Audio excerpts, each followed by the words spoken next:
Good evening, everybody. Thank you so much for joining us.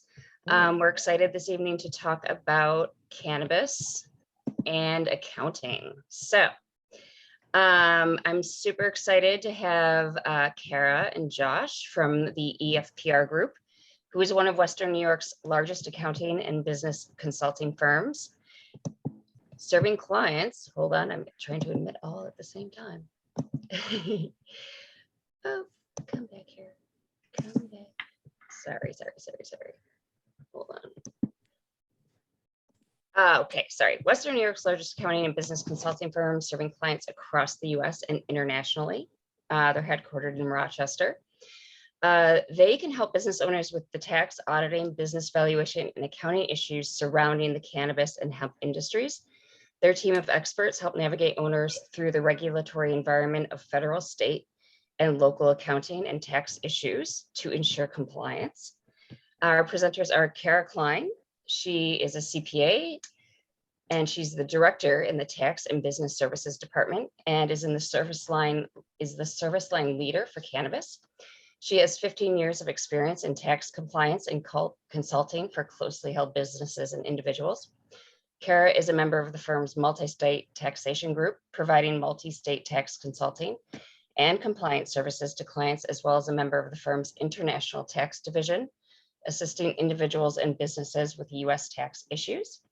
Josh Hoffman Cpa is a partner, and he is part of the Tax and Business Services Department. He's been with the firm for more than 10 years and has experience in compliance and consulting as well. He works with individuals, partnerships, and corporations to do tax prep. He also assists clients with tax planning. He specializes in tax consulting related to state and local tax compliance requirements. He is also the service line leader in the multi-state taxation group, providing multi-state tax consulting and compliance services. Thank you so much, Kara and Josh, for joining us. And if you want to go ahead and share your screen.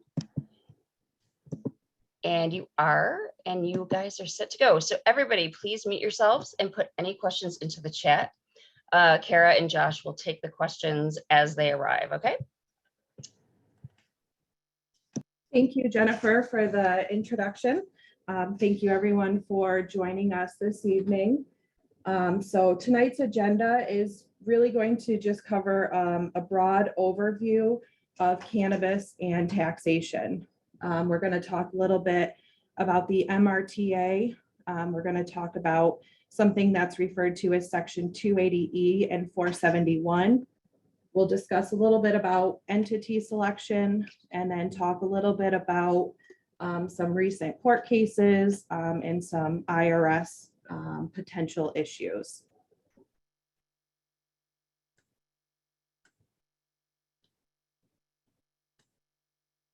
So the Marijuana Regulation and Taxation Act, Mrta, was signed into law on March 31st, 2021, legalizing the adult use cannabis.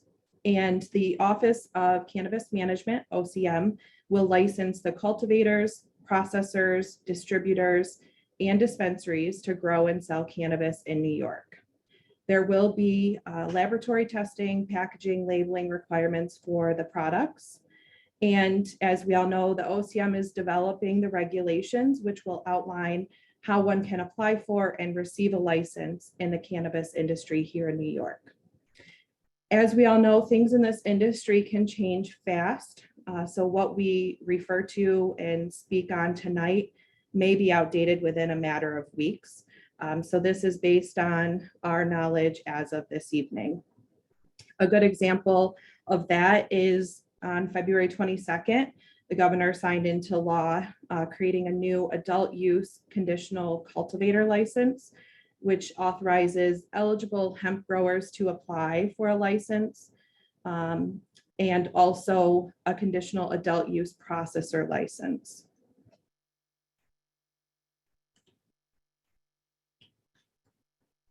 Cannabis with over 0.3% total THC is currently a Schedule I controlled substance, meaning at the federal level, cannabis remains illegal.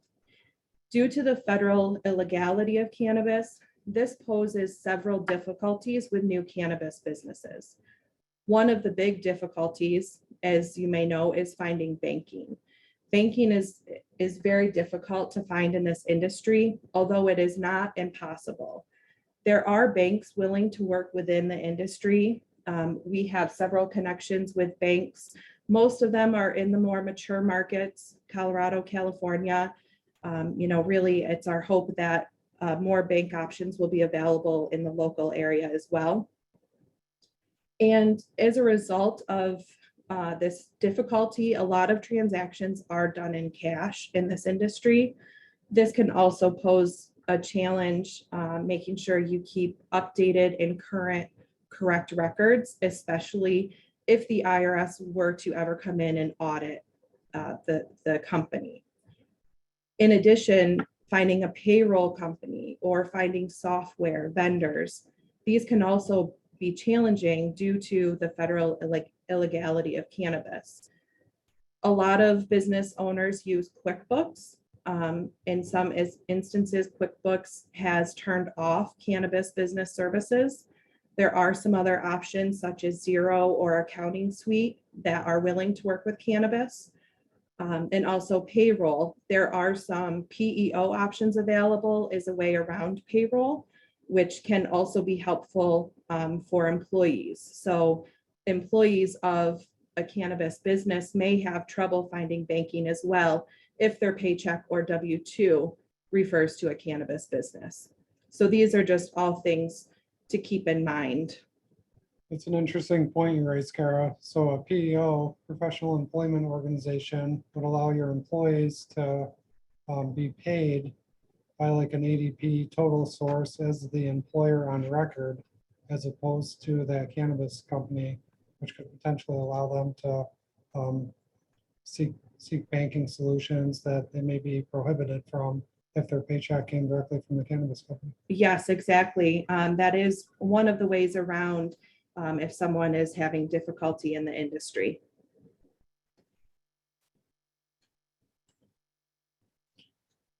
All right, next we're going to talk about the MR. Oh, sorry, can I just ask a quick question? Of So, course. because you're mentioning, the banks, if they know that you work in the cannabis industry, but when you file your taxes, don't you typically use like a NAICS code to identify what that is? Yes, typically the business would have a NAICS code on the return. Some companies may use a different legal name and then do a DBA is one way to kind of get around it. But there's no NAICS code for like cannabis businesses, is there? At this point, no, I would anticipate something would be coming. So there are, other options that you could use. There is one for dispensaries. So there may be options there for the NAICS code. If not, there's certainly agriculture or retail, different ones that you can use.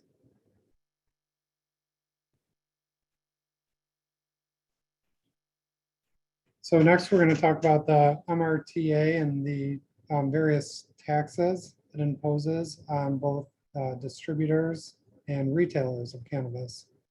So the MRTA established basically 3 different levels of tax on adult use cannabis in New York.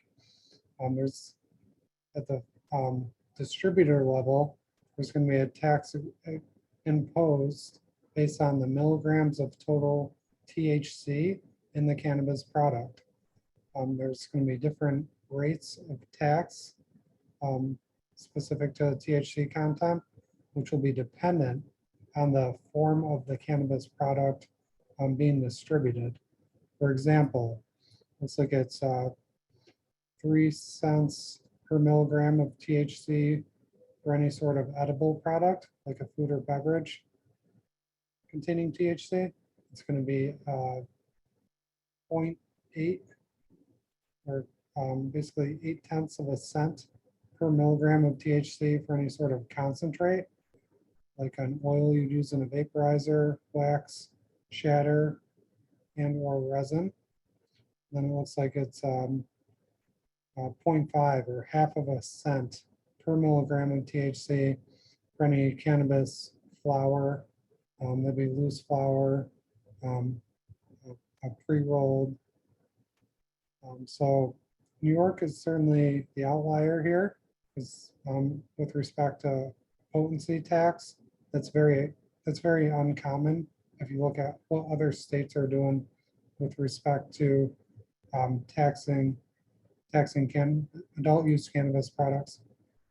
And again, that tax is going to accrue at the sale from a distributor to a retail dispensary. And it's paid to the state by the distributor. So the distributor is going to be responsible for collecting and remitting that potency related tax on the THC content.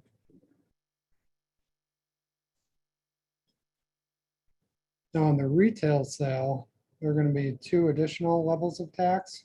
One's going to be a 9% state excise tax, and the second is going to be a 4% local excise tax. These taxes are going to be calculated based on the sale price. So we're basically looking at a 13% excise tax calculated based on the sale price of the cannabis product being sold. It doesn't matter what type of cannabis product it is, doesn't matter the potency. This is just going to be a flat tax based on the sale price, similar to a sales tax, if you will. And under MRTA, medical cannabis will continue to be subject to that same 7% excise tax that's been in effect. Medical cannabis tax revenue is dedicated to a medical cannabis trust fund. With respect to the local excise taxes, municipalities had until December 31st of 2021 to opt out of allowing adult use cannabis retail dispensaries or on-site consumption licenses in their jurisdictions. So if you're considering a certain location to open a dispensary, we certainly encourage you to check with your local municipality at this point, because they would have had to already opt out of that that program, or basically opt out of allowing that retail dispensary in their location. Those local excise taxes are going to produce revenue for the localities. So any municipality that opted out will not be eligible to receive a portion of that local excise tax revenue that's going to be allocated to the various municipalities in the state's budget. Cannabis state excise tax revenue is going to be deposited in New York State's Cannabis Revenue Fund. This revenue will cover reasonable costs to administer the program and implement the law. Remaining revenue will be split three different ways. A portion of it's going to go to the state lottery fund for education purposes. Another portion will go to community grants reinvestment fund, and looks like 20% will be carved out for drug treatment and public education. The local excise tax revenue will be distributed to the local governments as mentioned. It looks like 25% of that revenue will go to the county, and the remaining 75% will go to the city, town, village, basically the municipality in which the proportion of the cannabis sales producing that tax relates to. So with respect to the portion of the state level tax going to the lottery fund, this fund must be used for additional spending on education, and it's not to supersede existing revenue sources. So what that means is basically the state's not going to be able to cut out any portion of the previous lottery fund in place of the amounts allocated as a result of this tax.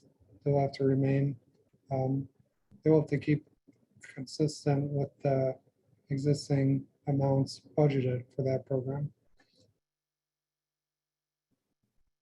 With respect to the Community Grant Reinvestment Fund, these funds will be awarded by the State Cannabis Advisory Board to qualified community-based nonprofit organizations and local governments to support several different community revitalization efforts. Efforts such as job placement, skills services, adult education, mental health treatment, substance use disorder, housing, financial literacy, community banking, and nutrition services, among others. The OCM will issue an annual report detailing how the revenues from the Community Grant Reinvestment Fund were spent in the prior year. This is all going to be information that will be available to the public.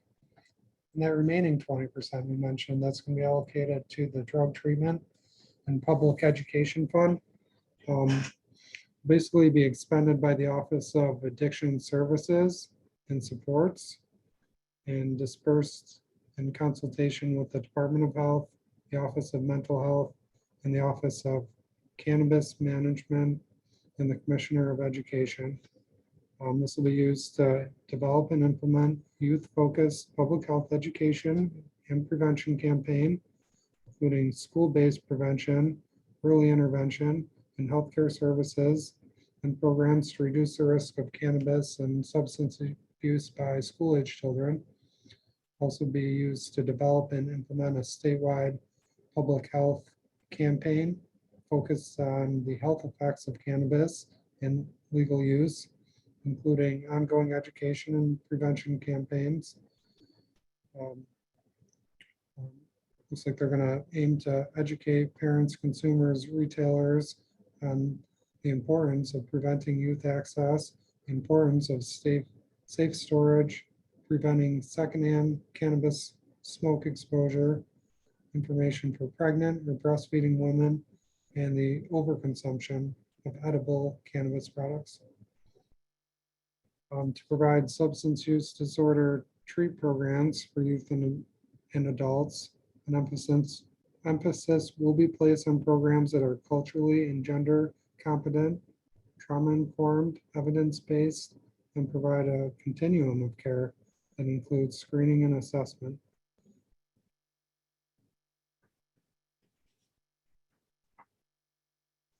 And with respect to the funds allocated to the Drug Treatment and Public Education Fund, the programs will be evaluated with respect to their funding to determine their effectiveness.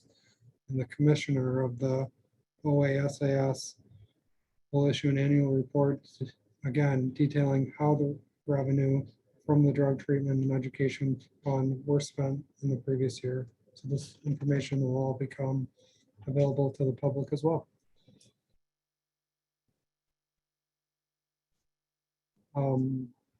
All licenses required to collect adult use cannabis tax under MRTA are required to register with the Department of Taxation and Finance. So it looks like that's going to function similarly to a certificate of authority for sales tax vendors. So basically the Department of Tax will have you register as a licensed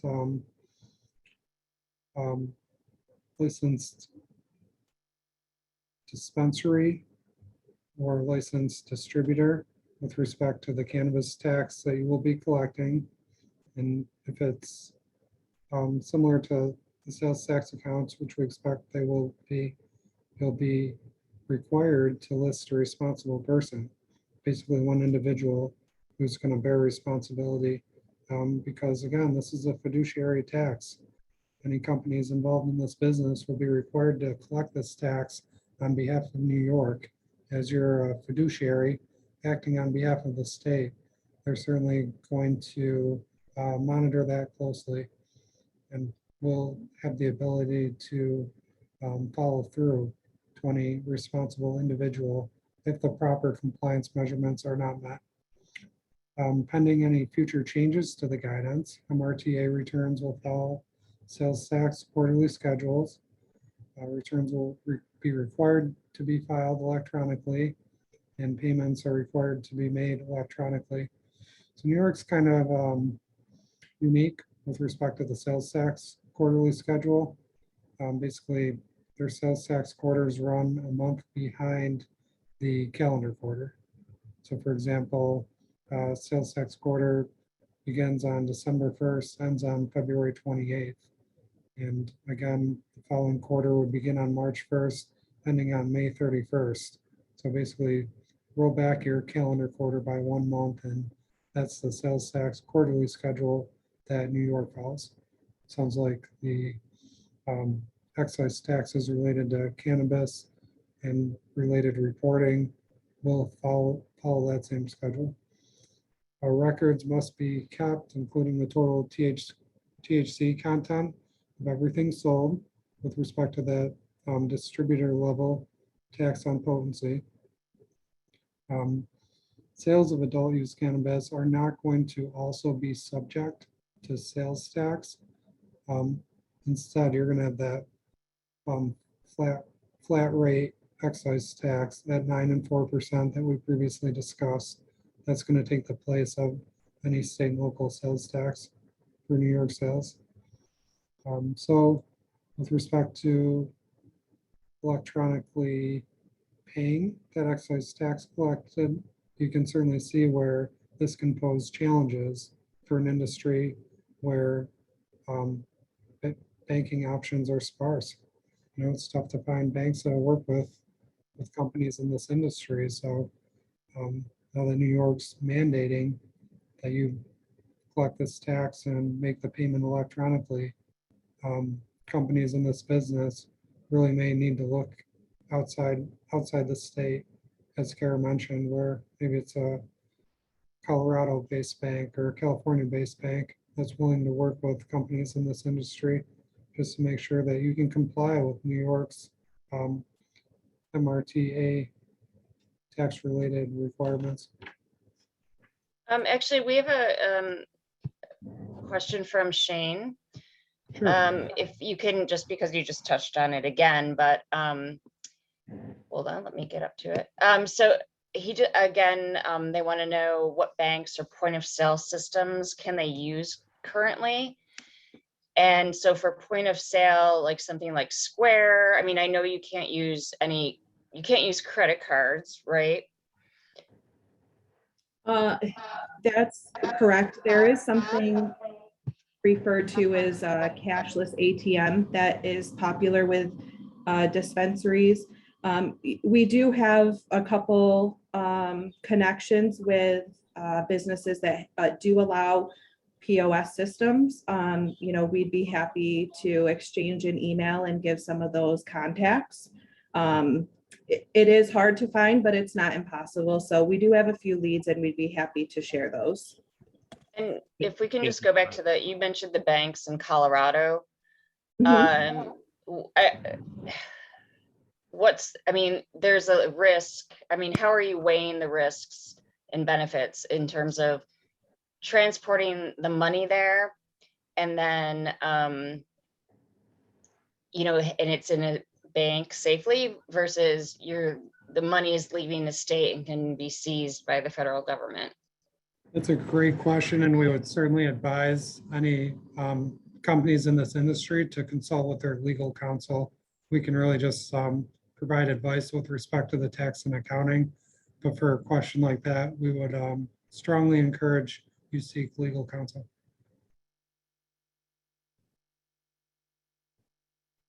Thank you. All right, let's get into the fun stuff. Tax rate calculation example. So here we've laid out basically what the effective tax rate is going to be for the various cannabis related products, whether it's a flower, a cartridge, or a gummy, some form of an edible. So flower, THC, milligrams per 1 gram of flower, we've got estimated at 200. Don't hold us to these numbers. I'm sure some of the cultivators out here probably have something super potent that's going to blow our numbers off the chart, whereas others might be a little less than this. But for purposes of our example, we're just going to go with the amounts here. So 1 gram of flour, average milligrams of THC is set at 200. Wholesale cost is about $8.05. Wholesale tax is going to be $1. So that's basically the tax rate we mentioned earlier. In a sec, let me just flip back in my notes here.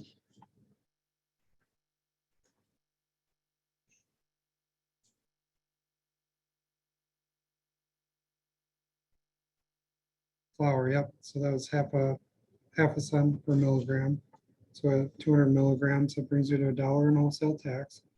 So the dispensary is going to basically be charging $8.05, which is the price of their product.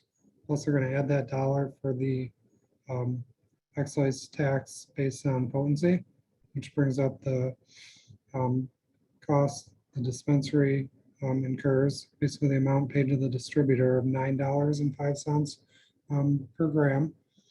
Now, the retail tax, which we mentioned, was 9% state and 4% local rate. It's going to amount to $2.35 in total. So basically, your dispensary cost added to your retail tax. I'm in trouble following the math here. So you have your dispensary cost of $9.05 plus your retail tax of $2.35. Sorry, Plus the wholesale cost. okay. So we're saying the cost with tax is going to be $20.45, right? Because of course your dispensary is going to mark up that cost. They're not charging what they purchase it for. Okay. So your cost with tax is $20.45. The effective tax rate, just related to the MRTA tax, is going to be about 27%. And that's not looking at income tax associated with that sale, which we're going to touch on in a little while here.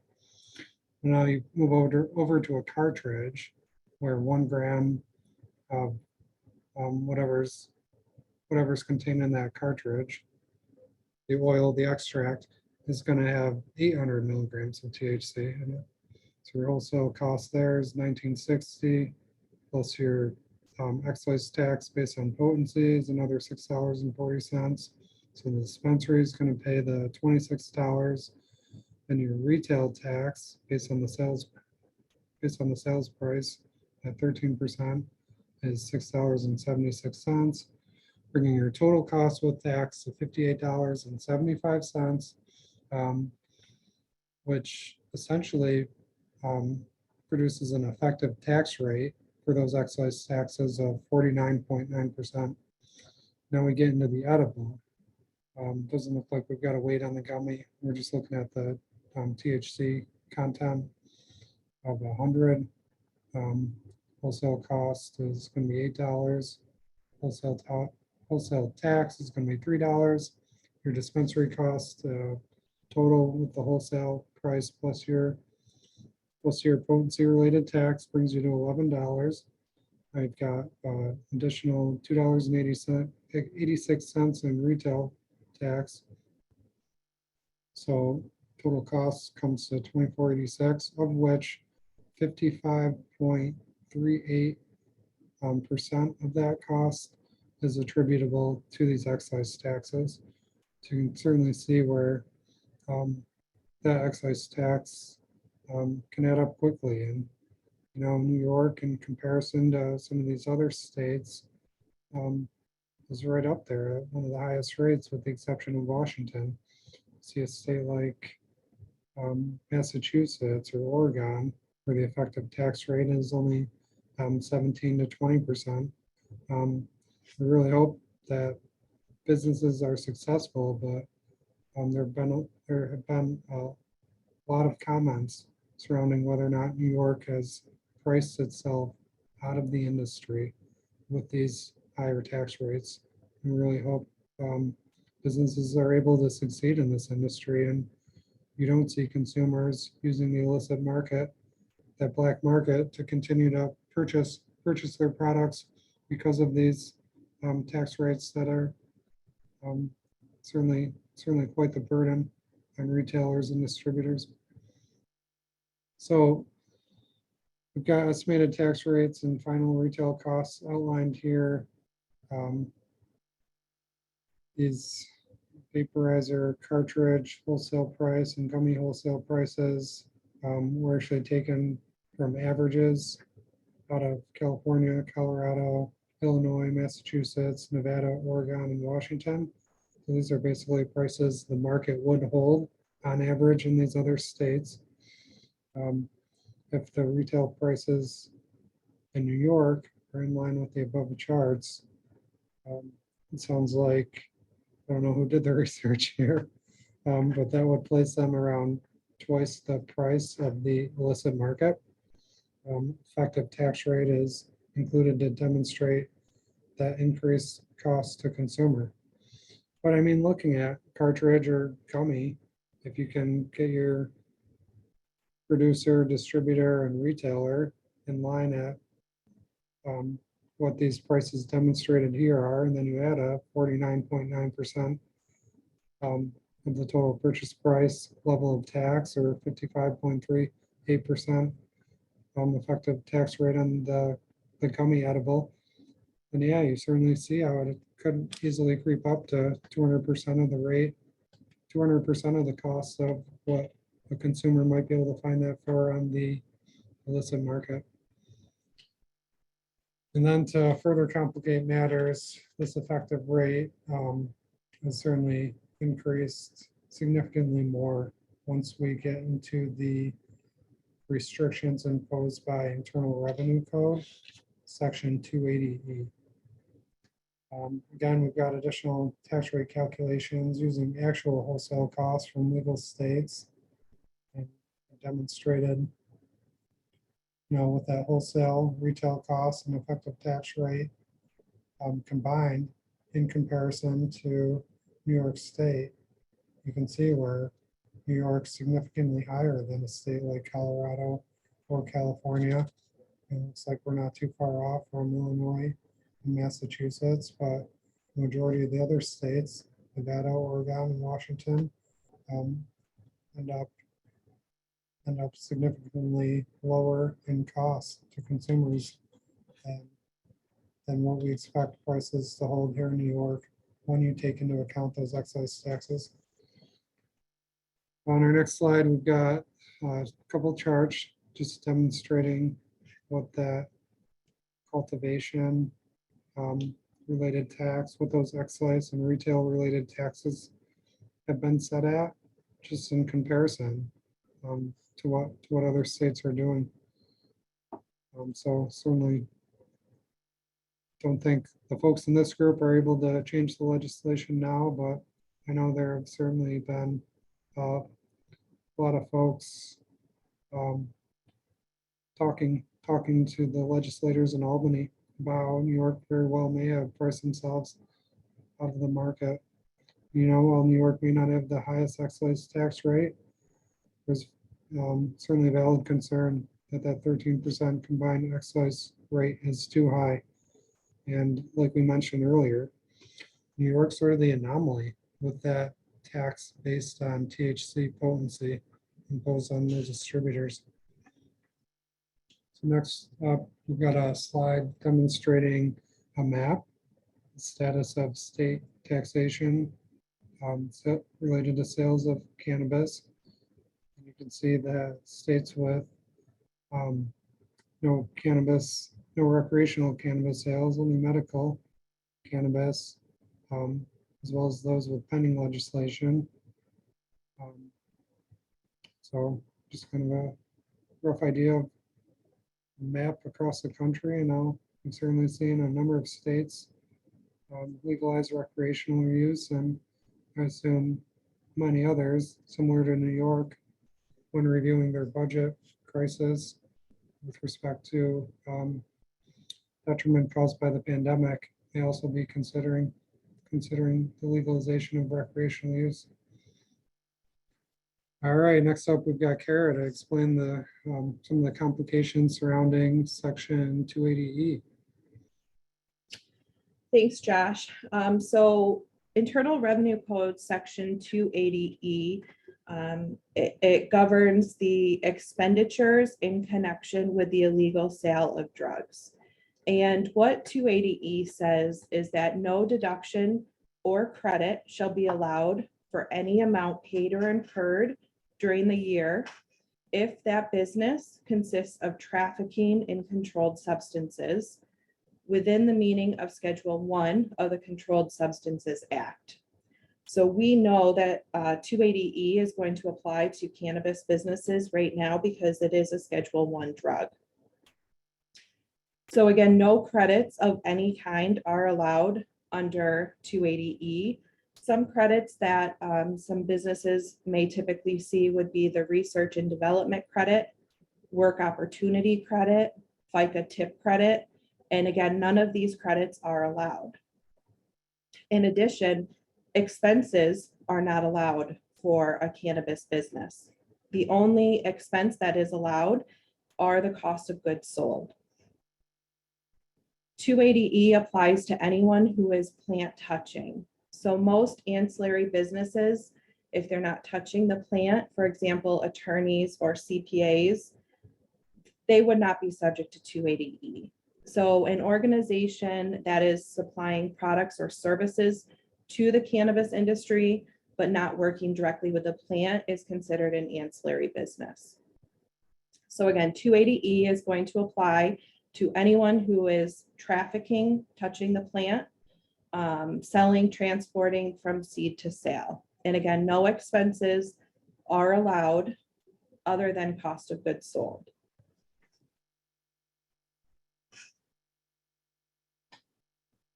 So with a non-cannabis business, expenses are allowed that are incurred in the normal operations of a business. For example, wages, rent, utilities, payroll taxes, office supplies, computers, all of those types of expenses would be allowed for a non-cannabis business. However, for a cannabis business, these expenses are not going to be allowed. So again, 280E specifically states that it applies to a trade or business trafficking a controlled substance. It doesn't necessarily apply to a specific legal entity. So this means you have to look at the entire activity as a whole to determine if you have a business subject to 280E.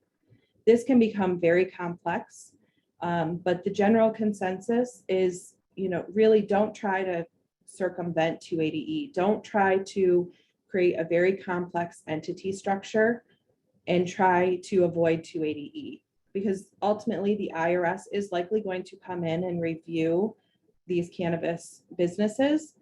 And if you're trying to circumvent 280E, it can lead to millions of dollars in taxes and penalties. So Kara, what you're saying is I can't set up my holding company for the real estate, run all my rent and property expenses through that, set up my management company through a separate legal structure, run all my payroll costs through that, and create the ability to deduct these costs through separate entities, because it sounds like they're going to look at aggregation related issues if these entities are all under common control. Yes, exactly. That's correct. And if you do try to set up some of these complex structures, you could actually create double taxation, which is absolutely something we do not want to do, specifically in an industry where the tax rate is already so high. We have seen several entities wanting to put rental in a separate LLC. Again, that's something to consult with your legal counsel on. However, again, if you put a rental in a separate entity, you may still be subject to 280E. So it's something to be considered to avoid that double taxation.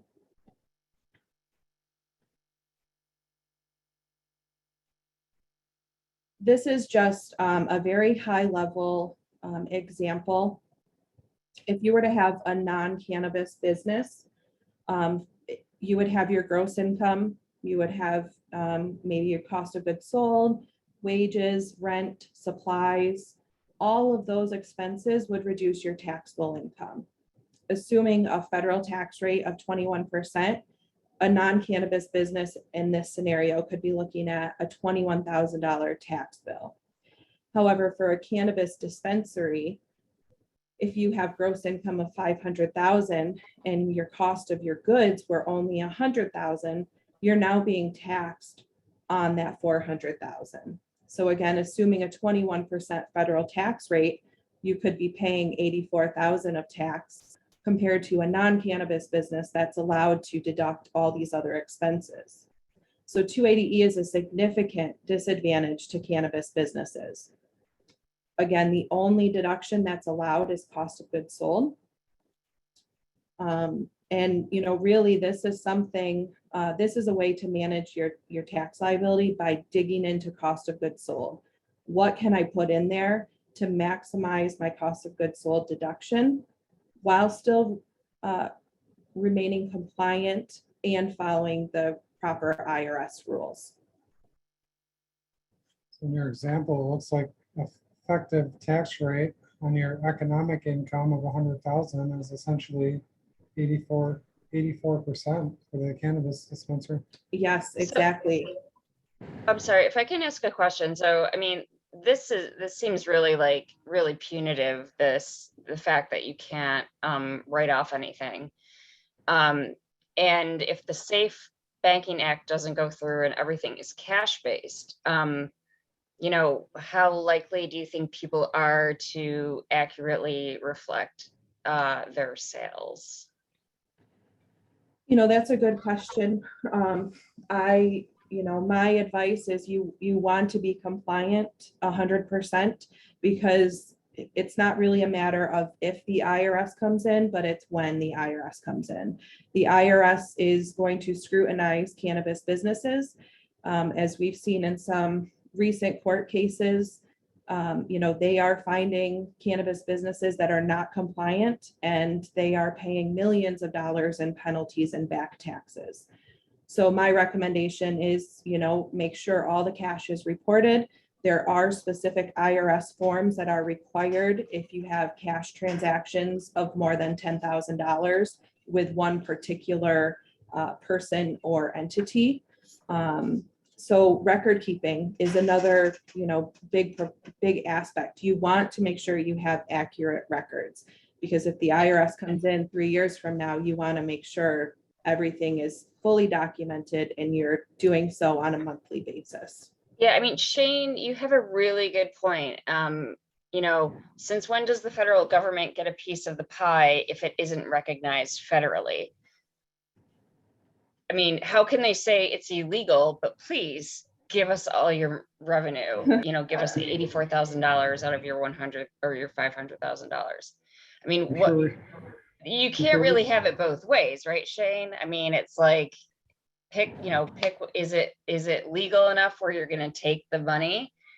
Or is it, you really want to take a stand and be like, nope, it's illegal, so we're not even going to recognize this money? Sure, we've all heard the age-old tale of Al Capone and the FBI not being able to prosecute. But what did he ultimately get arrested and do time for? Tax evasion. The IRS is going to subject any income to taxation, to federal tax, regardless of whether or not it's from a legal source. So there's certainly specific provisions in the tax code, as Kara's referenced here in her slides, that would require you to report that illegal income for federal tax purposes.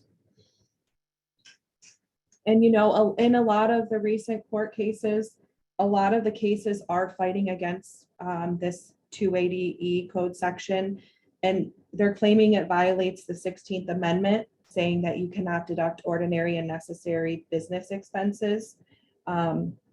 We've seen lots of people try that avenue, and so far the IRS and the courts have not agreed with that position. But we do agree. It is a very highly effective tax that you could be looking at. And that's why it's so important to have a solid understanding of this 280E code section and the next topic of calculating cost of goods sold. That is how you have to manage the tax rate and make sure that you're doing it appropriately.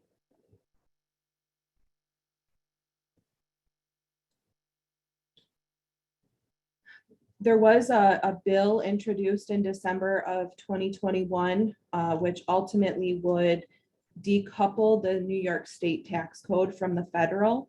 So that means that the bill introduced does not want 280E to apply to New York State. So this would allow expenses to be deductible for New York State income tax purposes. There are other states who have successfully passed similar legislation.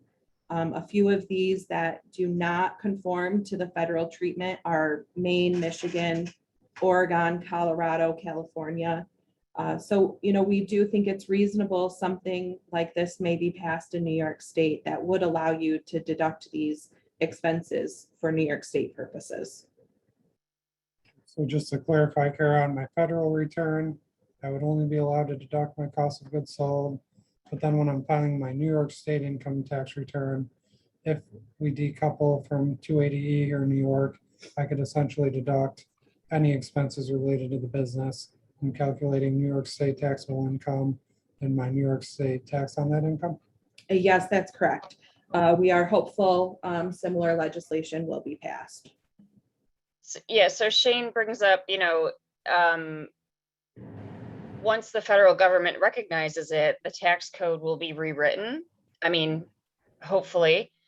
But I guess the bad part about that, Shane, is it's not like it's not like retroactive, it's not like you can be like, well, I've been in business for 10 years and I want to, go back and refile. So do you guys know if Canada did anything like that?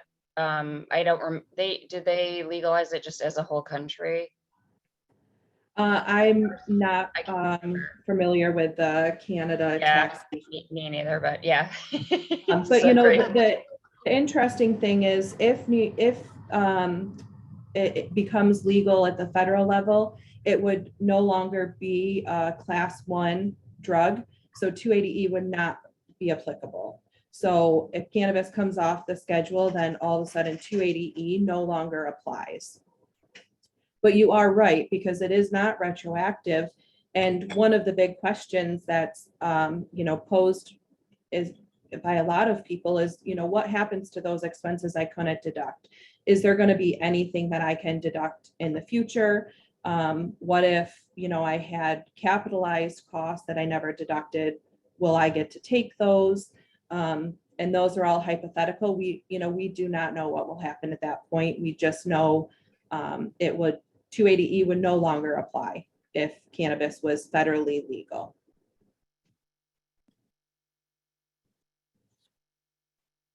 The next code section that's very important to understand is section 471, which is the general rule for inventories.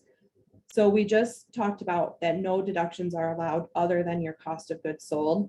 So this code section 471, is going to give us the specific guidance on what can be included in our cost of goods sold. This can also become very complex. It's very important to have a cannabis accounting team that understands these complexities. This is how you minimize your tax, and this is where you want to focus your time. And cost accounting will need to happen on a monthly basis to capture these costs. So Internal Revenue Code 471 is going to apply to all cannabis companies for valuing their inventory. And the method that's used has to reflect income, but it also has to conform to recurring financials. And it's usually going to be either GAAP-based or lower of cost or market. Section 471-3 is going to apply to retailers and dispensaries, and then 471-11 is going to apply to cultivators, processors, or manufacturers. And this is the more complicated inventory code section, but it's also the most advantageous way to maximize what you're deducting as your cost of goods sold. So Kara, just to clarify, if I have recurring financials, so I'm actually issuing an audited financial statement, and I've got inventoriable costs included in my inventory on my audited financial statements, I may have the ability to deduct some of these costs on my tax return, whereas being a business without these financial statements issued, would not be able to deduct those costs. Is that correct? They do not need to actually be audited financial statements. They just have to be recurring financial statements prepared according to GAAP that the business is maintaining. But if you do have, which I'll go into in a few minutes, but if you do have these recurring financials GAAP based, there are even more deductions you can include in your cost of goods sold. So it is important to make sure you have an accounting team that can produce those recurring financials in accordance with GAAP. Yeah, that's what I was going to ask. So for these financial statements, they need to work with a CPA, correct? It is recommended, yes. Someone who understands, the 47111 code section, someone who understands 280E and can apply those concepts appropriately to the business. For a retailer or dispensary, for a standalone dispensary, so if you're not vertically integrated, you have no other service lines, your cost of goods are going to be limited to only the cost of the product, your transportation costs, and your cost to acquire the goods.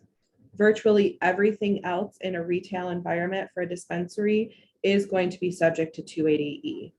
So retailers and dispensaries have a higher effective tax rate because there are not as many cost of goods sold that can be deducted. Can I ask for transportation? What does that include? Does that include like fuel? Does that include like if you rented an armored truck, like, mileage incurred? Like, what does that include? Yes, any cost to get the product to the dispensary. So you rented a truck and you had to pay the gas and all of that and the driver? Yep, all of that, could be included. It's important to keep the documentation if you have contracts with the delivery, and keep all of those records to prove that those were costs to transport the product to the dispensary.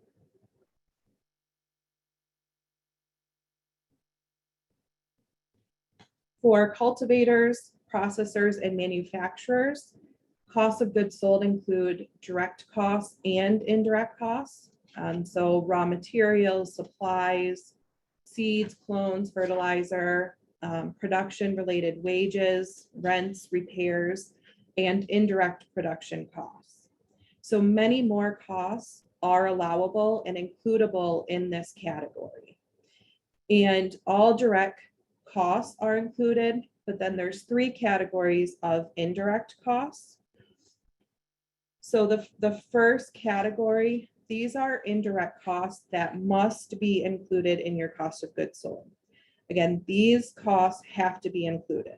So you have to include repairs and maintenance, utilities, your heat, power, light, your rent, any indirect labor, payroll taxes for any benefits, any tools, equipment, materials, supplies, costs of quality control and inspection. So again, these costs have to be included and have to be calculated in your cost of goods sold. And it's to your benefit to include these because the more cost of goods sold that you have, the lower taxable income and tax rate that you will have as well. So Sorry, Kara, just a quick question. When you say Treasury Regulation, you're talking about the United States Treasury?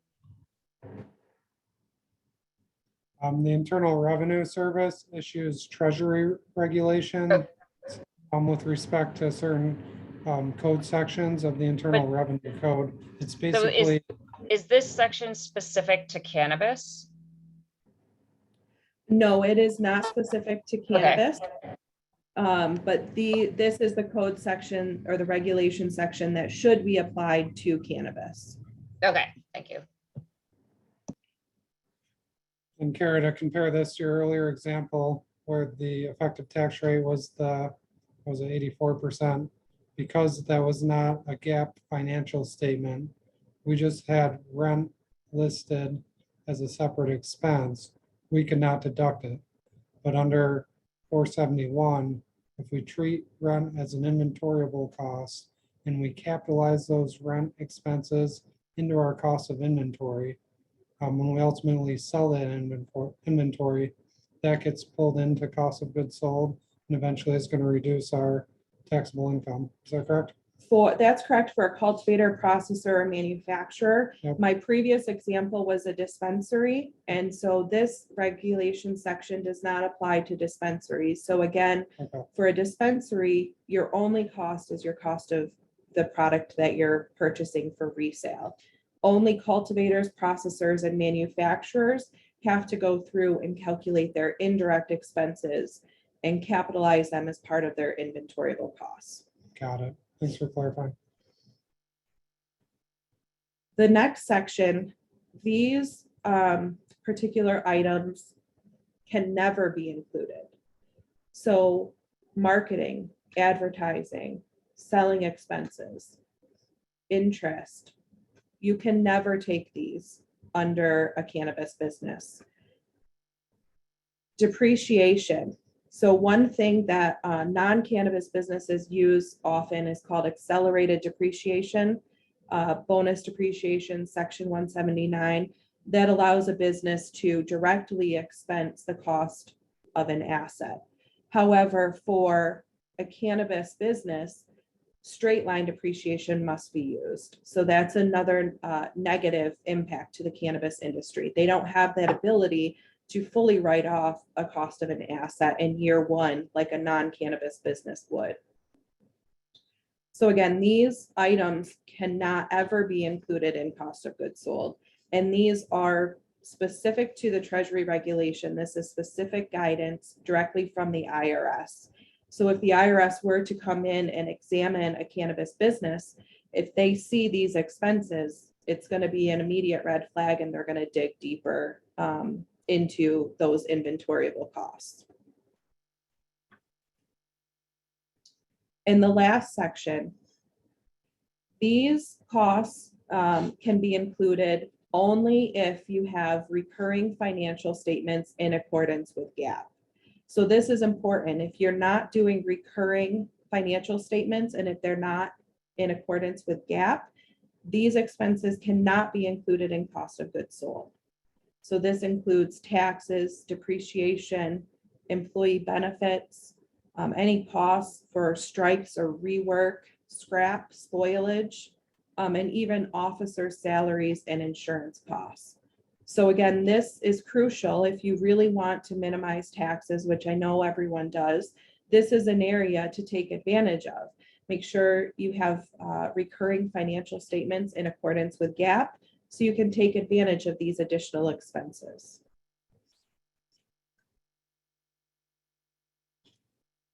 And here's an example, just a basic example of a cannabis cultivator versus a cannabis dispensary. For a cannabis dispensary, say they had gross income of $500,000, and we know they can only take inventory costs or cost to acquire the inventory. They could be looking at a federal tax at a 21% rate of approximately $89,000. However, if you look at a cannabis cultivator, you have your gross income, but then you have your direct costs, and then you have your indirect costs, which we just went over. Those items that can be allocated to cost of goods sold can bring your taxable income way down. So in this instance, a cultivator could be looking at a federal tax of only $10,500 versus a dispensary paying almost $89,000.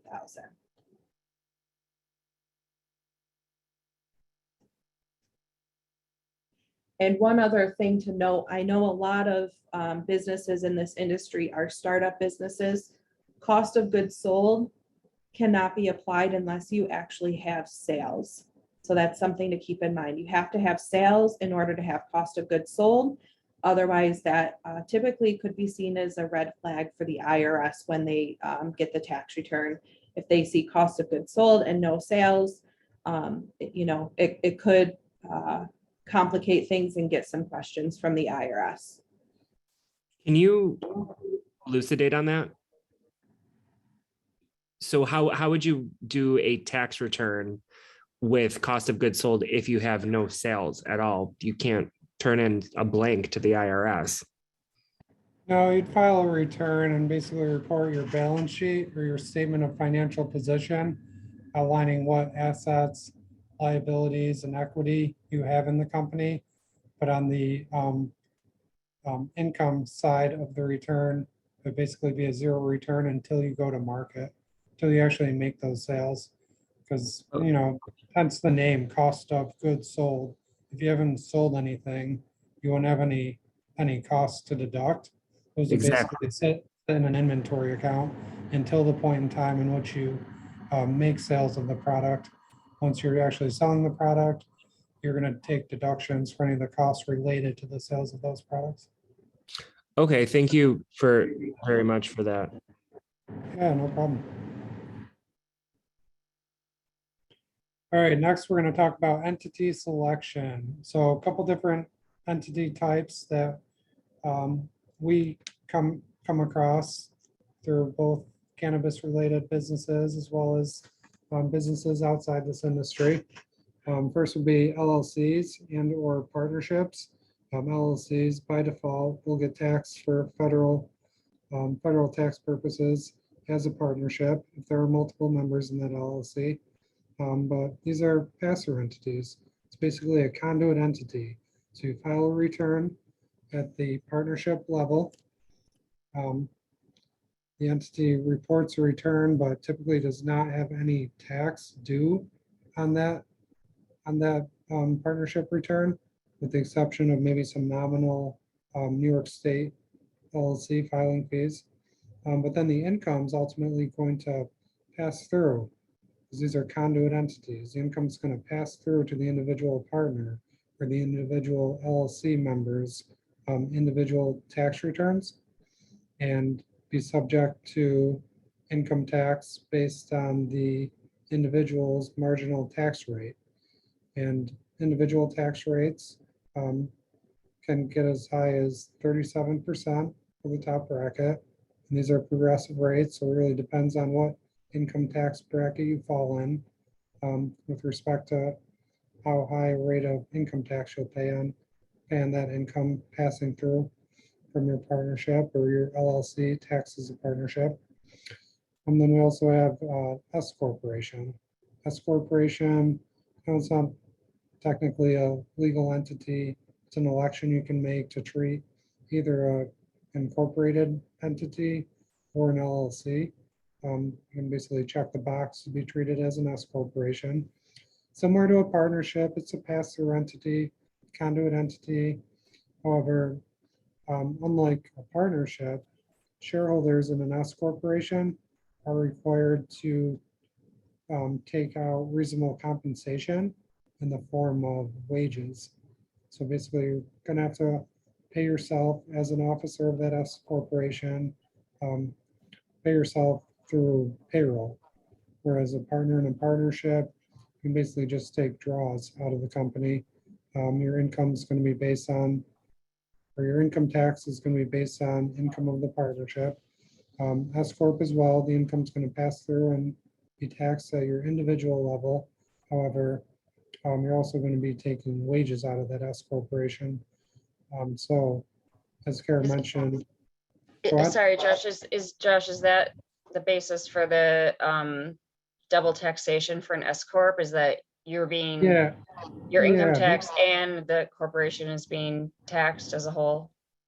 Yeah, depending on what type of cannabis business you're in, those wages may or may not be deductible.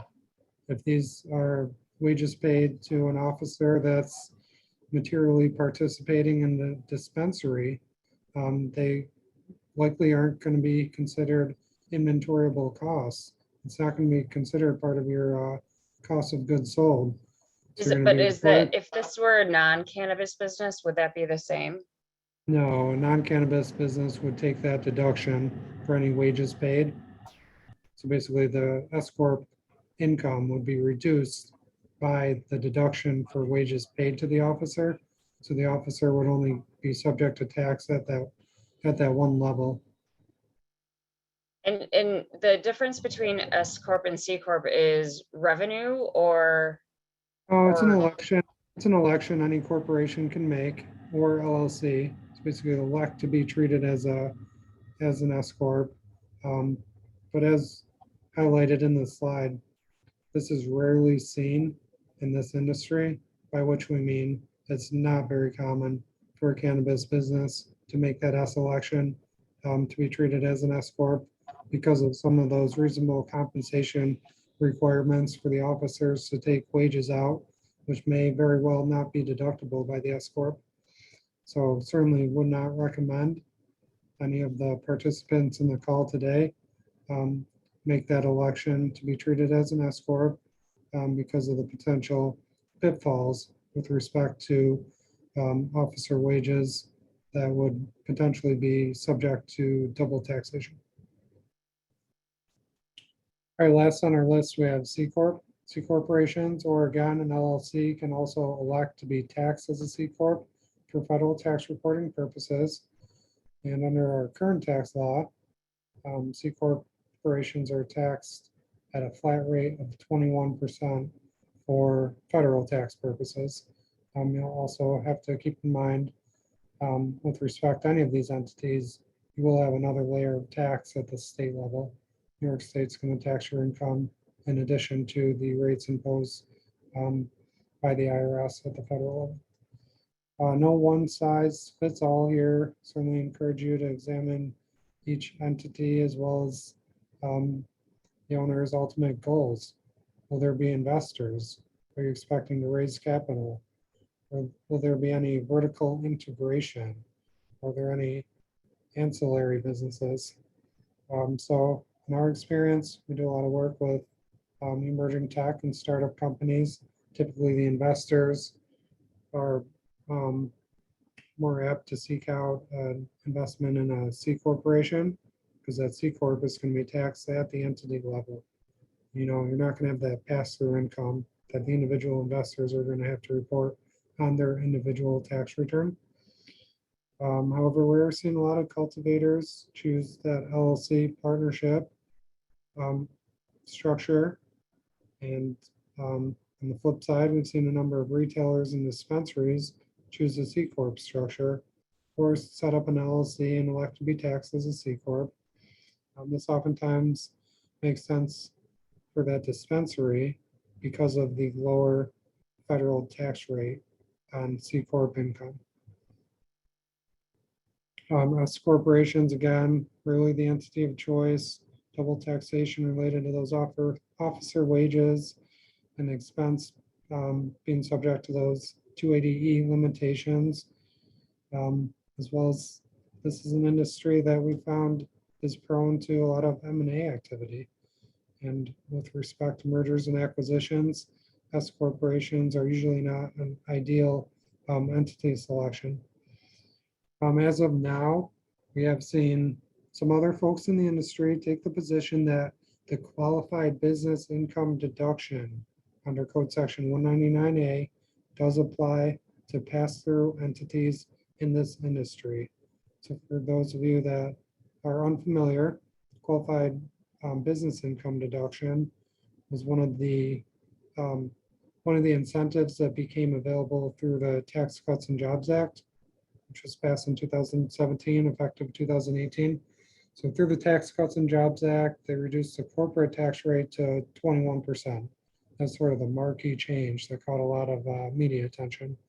However, for S Corp shareholders, partners in a partnership, who may be operating a similar business, just structured differently, their tax rate, as we mentioned, can be as high as 37%. So to try to sort of, I don't know, even the playing field between partnerships, S corps, in comparison to a C corporation.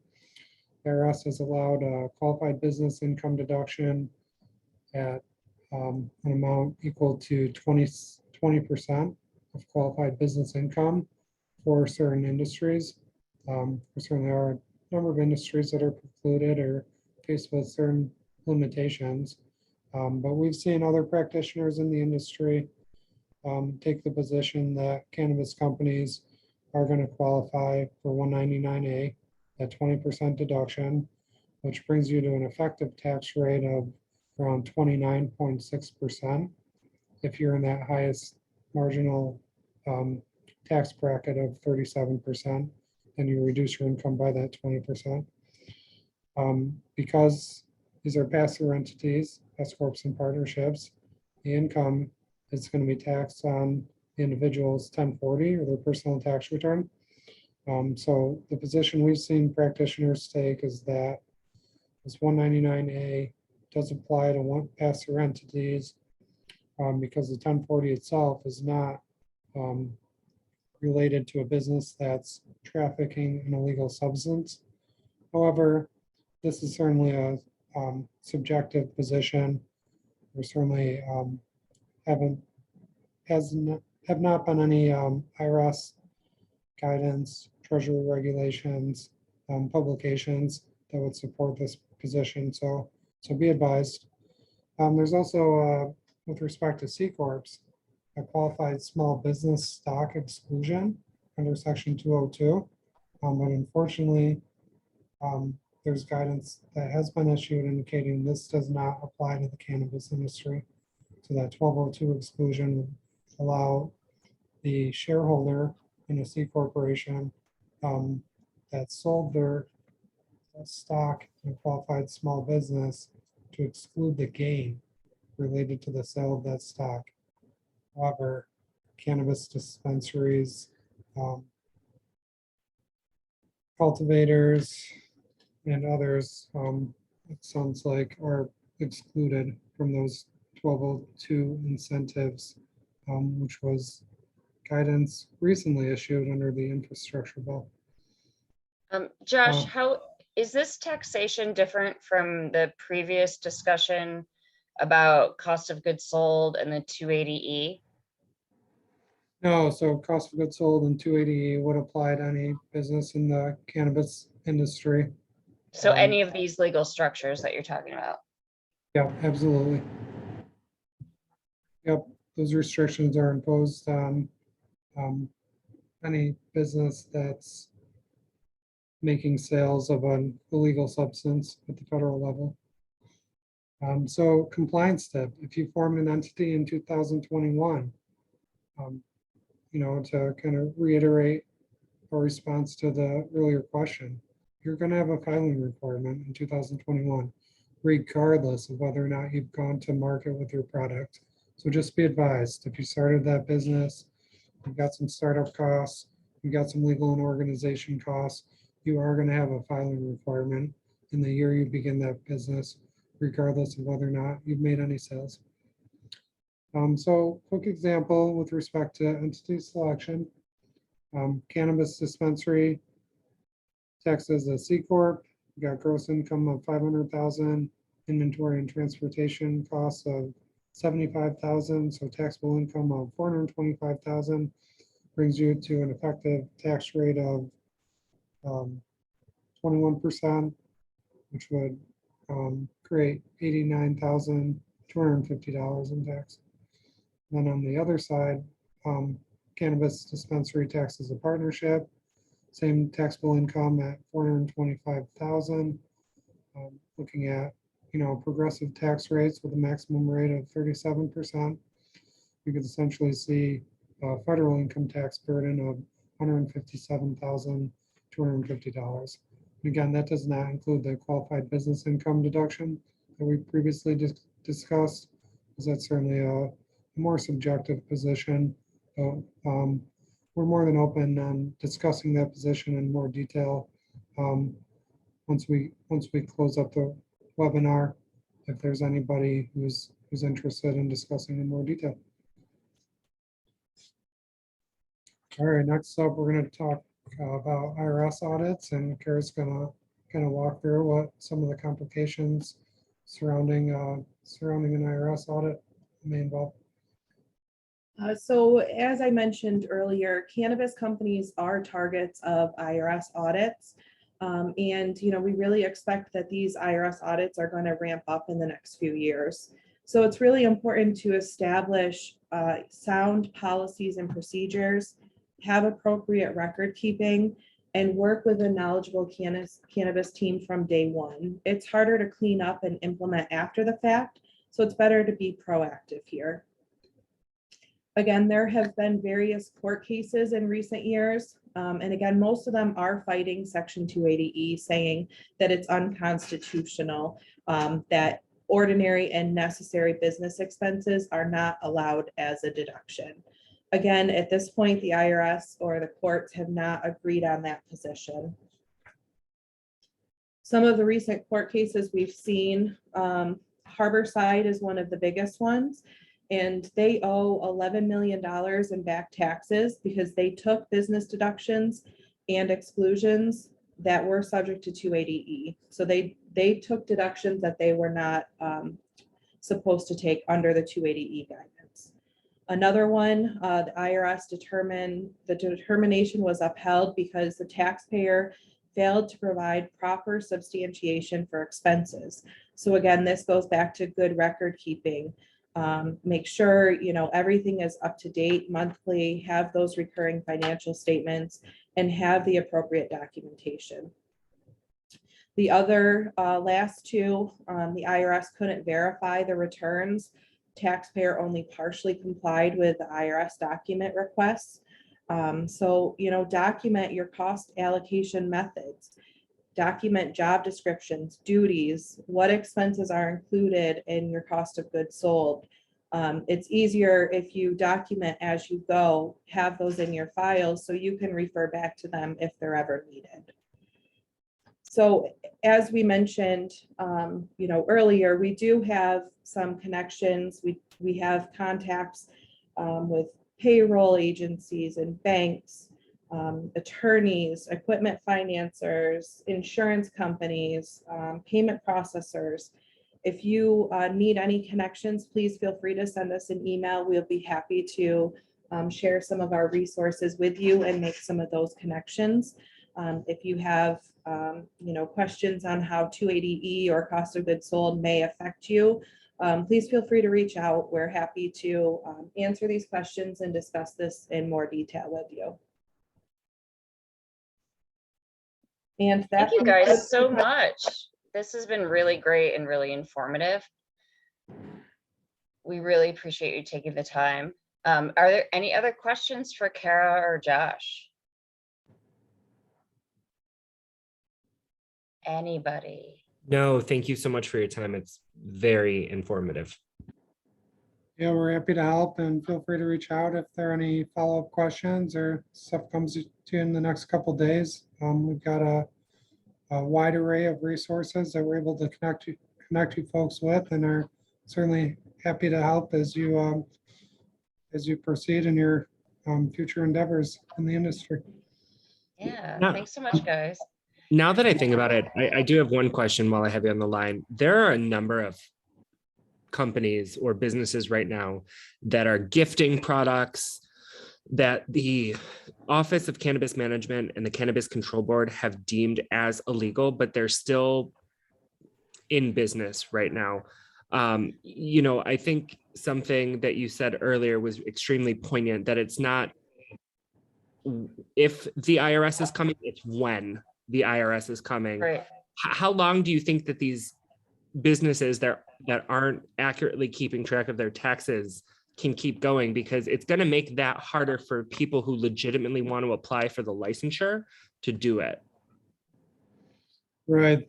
Sounds like these businesses are certainly playing the audit lottery. And it's just a matter of when their number gets called. Yeah, without having my crystal ball here handy, it's tough to say exactly where and when the IRS is going to rain down on some of these businesses, as well as probably New York State law enforcement. sounds like some of these businesses may be trying to circumvent criminal laws with respect to how they're doing business. So, And for gifting, we got some, or I got some very good advice from an attorney. And is this Shane speaking? Yes, it was.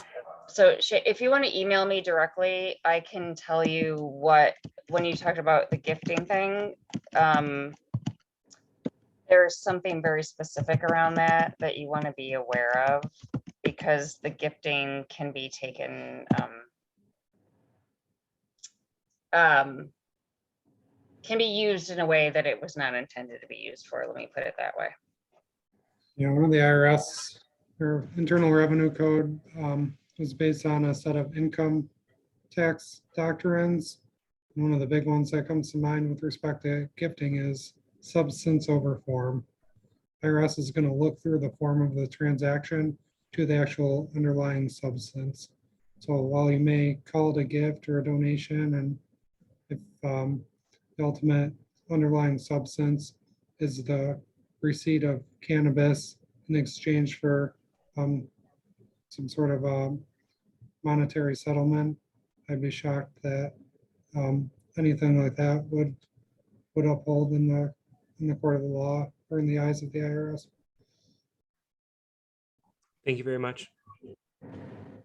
All right, thank you so much, everybody. And please check our events calendar for future events. And if there's something that you would like to see discussed around cannabis, please let us know, or let me know at jennifer.burns@libraryweb.com. And please join us for our April cannabis industry meetup, where we'll be discussing retail. So again, thank you so much, Karen, Josh, and everybody. Have a great night. Thanks, everyone. Thanks, Jennifer. Thank you.